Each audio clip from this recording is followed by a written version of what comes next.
Salut! J'espère que tu vas bien, que tu passes un bel été avec ta famille. J'avais encore envie de te raconter des histoires. J'en ai deux à te proposer ce matin. La première, c'est une histoire de vacances. Donc, c'est les étonnantes vacances de Margot. Et puis, ma deuxième histoire, elle va être dédiée à toi qui retourne à l'école très bientôt. Donc, écoute, avant de commencer mon histoire, il y a ma formule magique. Donc, est-ce que tu es prêt à la maison? On lève un bras dans les airs. On lève un autre bras dans les airs. Un bras. Deux bras. Abracadabra. Histoire, livre-toi. Les étonnantes vacances de Margot.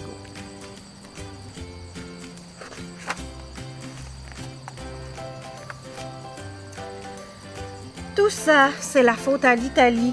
Spaghetti, pizza, gondoles et palaces. Un voyage pour parents seulement. Interdit aux enfants. Oui, oui. Une semaine entière de vacances gaspillées à mourir d'ennui au chalet de ses grands-parents. Pas d'Internet, pas d'amis, ni même de console de jeux vidéo. Puis à la campagne par-dessus le marché. Ça promet. Seule dans son coin, Margot boude. Son frère Gaspard, lui, est fou de joie. Wouhou! Si Margot avait su qu'elle allait dormir dans l'ancienne chambre de son papa, avec ses soldats de plomb, ses pièces de Lego multicolores et ses draps au motif de camion de pompiers, sur le petit lit, dont les ressorts font quic, quic, Mamie a étendu un vieil édredon de la guerre des étoiles qui sent sucré comme le cou de papa. Si Margot avait su que, comme elle, son papy est un lève-tôt, à l'aube, ils sont les premiers sur le lac, fendant la brune matinale en chaloupe à moteur. Jamais son grand-papa chéri n'oublie le thermos de chocolat chaud et les tartines de miel. Margot est championne. C'est elle qui a pêché la plus longue truite. Si Margot avait su qu'une liane pendait juste là, tout près de la grosse roche, est-ce Gaspard ou Margot qui fera le plus de vagues en sautant dans le lac? Margot n'hésite pas un instant. Fière et brave comme la digne fille de Tarzan. Aïe, aïe, aïe, aïe! Elle saisit la liane et prend son élan et plouf! Si Margot avait su que le grenier de la maison de ses grands-parents recèle plus de trésors que la caverne d'Ali Baba, c'est là qu'elle a trouvé un vieux coffre rempli de chapeaux, de cravates à carreaux et de colliers. Oui, oui! Wow! Aussi, le vieux train électrique de papa, ses petites autos et des tonnes de jeux auxquels on peut jouer sans avoir besoin de se brancher sur Internet. C'est magique. Si Margot avait su que Mamie possédait un joli kiosque de marché dans l'atelier, quelques coups de plumeau et il est prêt à reprendre du service. La limonade de Gaspard et les biscuits aux bibittes de chocolat de Margot obtiennent un succès monstre auprès du voisinage.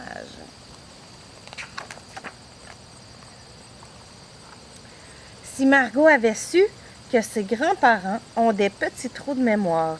Oui, oui, ils oublient sans cesse l'heure qu'il est. Alors, les parties de Monopoly s'étirent si tard dans la nuit que Margot s'endort tout habillée sur le canapé du salon. Elle s'éveille un petit peu fripée avec le chat qui ronronne à ses pieds. Si Margot avait su que dans le pré d'à côté, de minuscules fraises des champs poussent par milliers, dévorées par les moustiques, elle passe un après-midi entier à remplir son panier. Aidée de sa mamie, elle cuisine 2 magnifiques tartes. Mission accomplie! Les tartes sont au four. Et Margot, elle est enfarinée de la tête aux pieds. Si Margot avait su qu'une cabane est perchée dans le grand érable derrière la maison, Margot et son frère s'amusent comme des fous à la rafistoler. Qu'est-ce que ça veut dire, ça, rafistoler? Ça veut dire la réparer. Tournevis, marteau, rabot et scie. Chez leurs grands-parents, tous les outils sont permis. Le soir venu, bien au chaud, sous les couvertures, les 4 complices observent les étoiles à travers la fenêtre toute neuve. Si Margot avait su qu'à la campagne, on n'est jamais sale. Après 3 baignades par jour, plus besoin de perdre son temps sous la douche. Et quel bonheur! On peut s'étendre au soleil sur les grands rochers plats, posés là, exprès pour ça.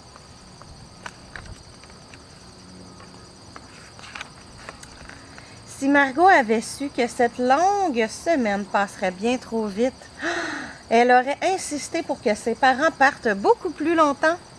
La prochaine fois, c'est promis, elle ne fera pas de chichi.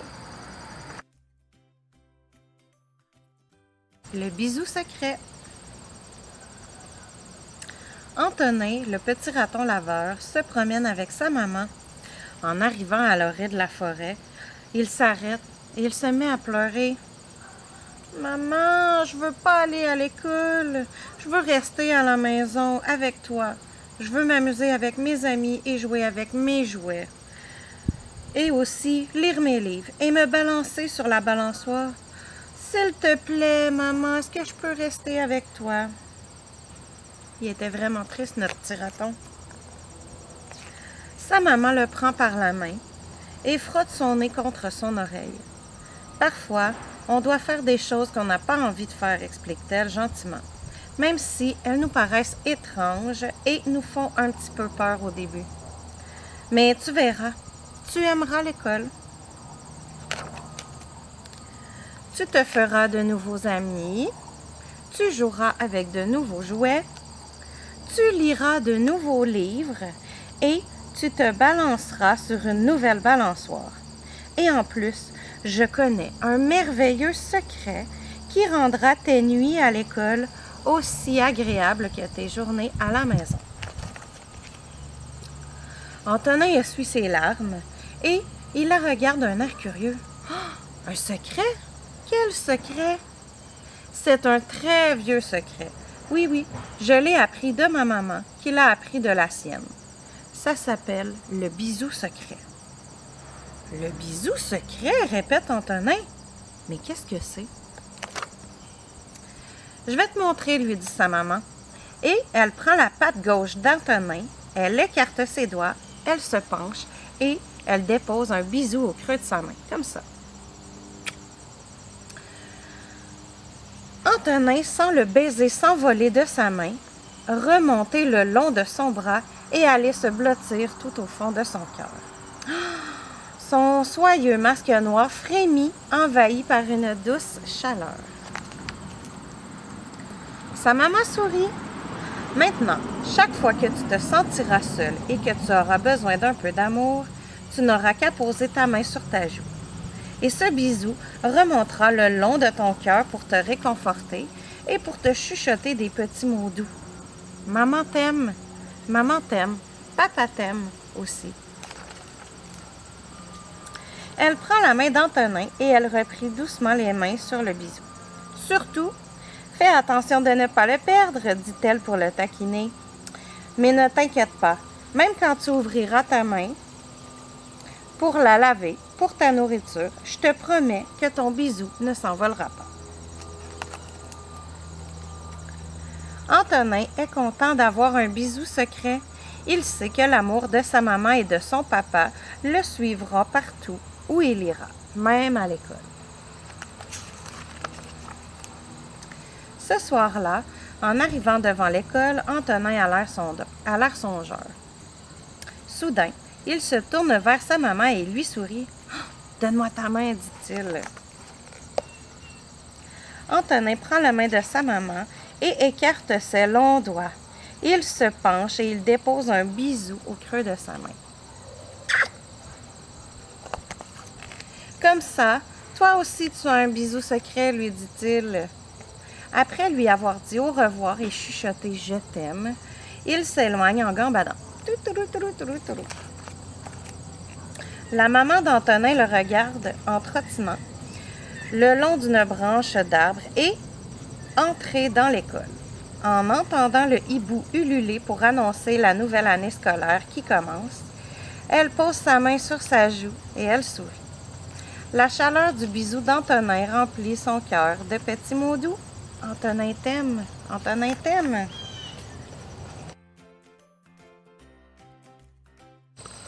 Et cuit, mon histoire, elle est finie. Alors, je te souhaite une belle fin de journée. Et je te souhaite aussi une belle fin d'été, puis une belle rentrée scolaire si pour toi ce sera la rentrée lundi prochain. Salut, à la prochaine!